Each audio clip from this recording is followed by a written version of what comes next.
বেরোই না তো আমি ঘর থেকে। দাঁড়াও, ওই যে সেলিব্রিটির আগে আমি ভিডিওটা করে নিই, একটু ক্লোজ আপে নি ভিডিওটা। সেলিব্রিটি ফোন তোলে না তো। কাঁদছো কারো? না ছবি না, ভিডিও হচ্ছে।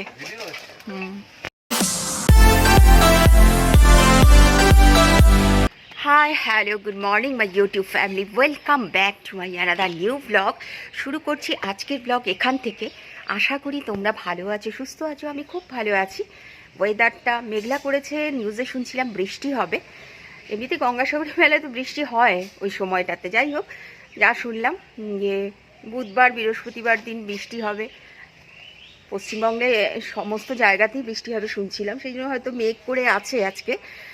দেখা যাক, বৃষ্টি হলে ঠান্ডাটা আরেকটু পড়বে, আরও বেশি এনজয় করতে পারবো ঠান্ডাটাকে। যতদিন ঠান্ডা থাকে ততই মঙ্গল। বাগানে আসলাম, ফুল তুলবো আর কিছু রিলস তৈরি করব সেই জন্য। তো ঠিক আছে বন্ধুরা, সাথে থাকো, পাশে থাকো, দেখতে থাকো। খাবার দিয়ে দিলাম আর ক্যান্ডি কমপ্লিট করে ফেললো। দেখো কফির জল বসিয়েছি। ওদের ভাতটা বসাই, কারণ সন্ধ্যাবেলায় খাবারটা দিতে পারবো না, না তো এখন যদি না বসাই ঘন্টাখানেক মতো লাগে কুকারে, কারণ অনেকখানি চিকেন থাকে, তারপর সবজি ডিম এগুলো থাকে, তো সিদ্ধ হতে টাইম লাগে। ও খাবে 7:30, এখন বসিয়ে দিলাম। হ্যাঁ বন্ধুরা, পুজো কমপ্লিট করলাম। ফ্রেন্ডস, একটু পায়েস করেছিলাম, গুড়ের পায়েস। এখন একটু খাবো আমি। পায়েসটা বানিয়েছিলাম না, দেখো পুরো ক্ষীরের মতো হয়েছে, এত টেস্টি হয়েছিল। হ্যালো ফ্রেন্ডস, ক্যান্ডিকে পেঁপে দেবো, পেঁপে কেটে নিয়ে আসলাম। পেঁপে খাওয়ার টাইম হয়ে গেছে। মা আমাকে দাও, কারোর কথাই শুনবে না এখনো। খাও। হাই ফ্রেন্ডস, এখন মাছ রান্না করবো, রুই মাছ। ফুলকপি আর আলু দিয়ে করব। পালং শাক হয়ে গেছে আমার, ক্যান্ডির ডগ ফুড ভেজানো হয়ে গেছে। ওদিকে ফুলকপি আর আলুটা গরম জলে ফেলে উঠিয়ে নিয়েছি। এখানে টমেটো রয়েছে একটু, গ্রিন টি হয়ে গেছে আমার। এখানে বিভিন্ন রকম সবজি দিয়েছি, সিম, বিনস, গাজর, টমেটো। এদিকে রয়েছে পালং শাক, আলু তো দেই না তো। পেঁপেও রয়েছে এর মধ্যে। আর এই হচ্ছে হলুদ দিয়েছি খালি জলের মধ্যে। এটা দিয়ে স্টু করে দেব ক্যান্ডিকে। জিমি তো খায় না, জিমিকে এই যে স্টু মানে সবজির যে জলটা, স্টুটা যেটা বেরোয় ওটা দেবো জিমিকে, কারণ ও সবজি খায় না। আর দেবো পালং শাক। শীতটায় আমি প্রচুর পরিমাণে সবজি খাওয়াই, খাওয়ানো উচিতও ডগিদের। ভেজিটেবলস খাওয়াই, কারণ সারা বছর প্রচুর পরিমাণে চিকেন ডিম এটা তো রোজ খাচ্ছে দুবেলায়। তো শীতকালে এত সবজি পাওয়া যায় বলে আমি অনেকখানি করে সবজি খাওয়াই।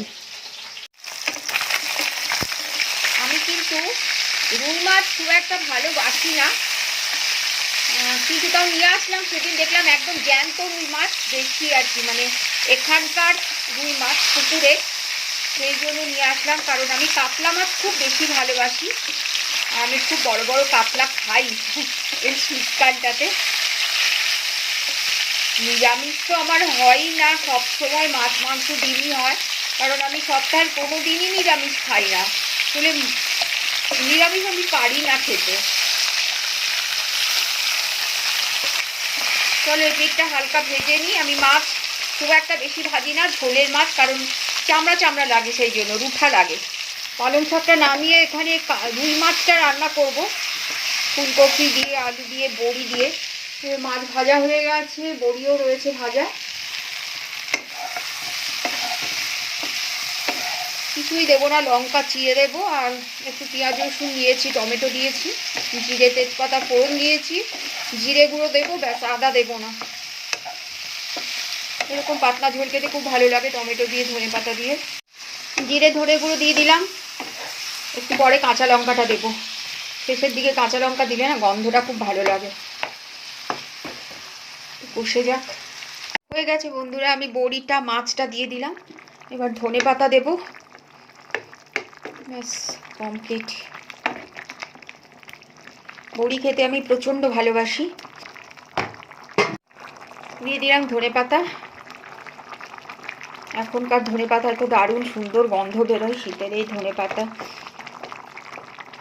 একদম পাতলা করে ঝোল, ফুলকপি আর নতুন আলু দিয়ে রুই মাছের পাতলা ঝোল। হ্যালো ফ্রেন্ডস, ওদের ভাতটা হয়ে গেছে, খেতে দিয়ে দেবো এখন।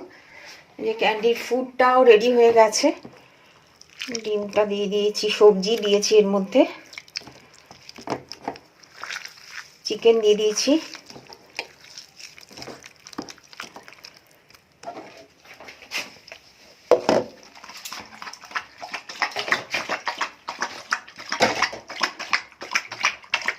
হাই ফ্রেন্ড, এই আমি ঘরে ঢুকলাম, বিগ বস শুরু হয়ে গেছে। তো কিছু জিনিসপত্র নিয়ে আসলাম, বেরিয়েছিলাম যখন নিয়েই আসলাম। 3-4 দিন ধরেই ভাবছিলাম যে বিনোদের দোকানে যাব, যেতেও পারছিলাম না, ঠান্ডায় বেরোতে ইচ্ছে করছিল না। আজকে ঠান্ডাটা 1 ডিগ্রি কম, কালকে 13 ছিল এই টাইমটাতে, আজকে 14 দেখলাম কিছুক্ষণ আগে। রাত হলেই নেমে যাচ্ছে, মানে 10-11 এরকম হয়ে যাচ্ছে। 12টার পর থেকে একদম টেম্পারেচার ডাউন হয়ে যাচ্ছে। প্রচণ্ড কুয়াশা পড়ছে, এতদিন পর বাইরে বেরিয়েছে, এত ঠান্ডা লাগছে, ভালোই লাগলো। শীতকাল বারবারই বলি আমার ভীষণ প্রিয়। তো চলো এখন ডিনার করব, আর ডিনার করতে করতে বিগ বসটা দেখবো। ক্যান্ডি এখানে বসে আছে, বদমাশি করে যাচ্ছে। আজকে আর জামা খুলতে পারছে না, এমনভাবে আটকে দিয়েছি না জামাটাকে, পেছন দিয়ে গার্ডার দিয়ে টেনে বন্ধ করে দিয়েছি যাতে না খুলতে পারে। বারবার করে বাইরে যায় ঠান্ডার মধ্যে। তো চলো আসবো নতুন আরও একটা ব্লগ নিয়ে, খুব ছোট একটা ব্লগ যাবে, বেশি কিচ্ছু নেই ব্লগে, শ্যুট করতেই পারিনি আমি। আসবো নতুন করে ব্লগ নিয়ে, ততক্ষণের জন্য টাটা, বাই, গুড নাইট।